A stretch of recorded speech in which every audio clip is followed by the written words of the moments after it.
Biasanya kitab-kitab terjemahan Wahabi itu memang cukup provokatif dan dengan narasi yang memang siapapun yang nggak pernah mondok pasti tertarik. Misalnya begini, cerita bid'ah misalnya. Iyyakum wa muhdatsatil umur fa inna kulla bid'atin dhalalah wa kulla dhalalatin finnar misalnya gitu. Wa kulla muhdatsatin bid'ah wa kulla bid'atin dhalalah wa kulla dhalalatin finnar. Ada yang baca wa kullu bid'atin dhalalah wa kullu dhalalatin finnar. Terus beliau meneruskannya begini, kata bin Bas. Hadza huwa Rasulullah. Hakama bi annal bid'ah kullaha dhalalah. Terus diteruskan. Wajar as-Syafi'i faqasama ila hasanatin wa dhalalatin wa sayyi'atin.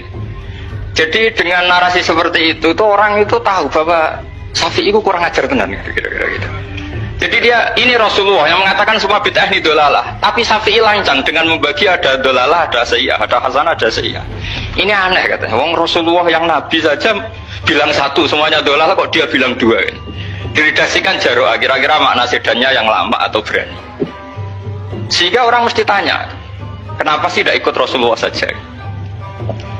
Tapi ini satu ilmu, setidaknya ilmu perdebatan, bukan ilmu hakiki, karena kita tidak tahu yang diridhani Allah yang mana. Tapi kemudian Sayyid Muhammad dalam kitab Abwaabul Faros, juga dalam kitab-kitab beliau menyanggah itu dengan mengatakan jika makna bid'ah adalah yang nggak pernah dilakukan Rasulullah, itu salah besar. Terus beliau cerita sekian hal, termasuk yang diceritakan adalah ada seorang sahabat ketika sholat dengan Rasulullah tidak pakai doa mainstream, yaitu ketika i'tidal sahabat tadi bilang alhamdulillah hamdan katsiran thayyiban mubarakan fi. Setelah itu setelah Nabi habis sholat umul qail, siapa tadi yang melafadzkan itu? Semua sahabat diam karena takut disalahkan. Tapi apa yang dikatakan Nabi?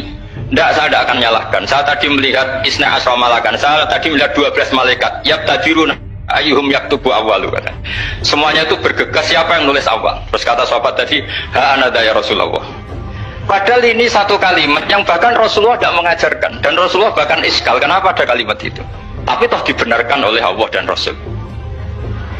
Cerita Sayyid Muhammad kedua adalah ada sahabat setiap ngimami itu main kulhu.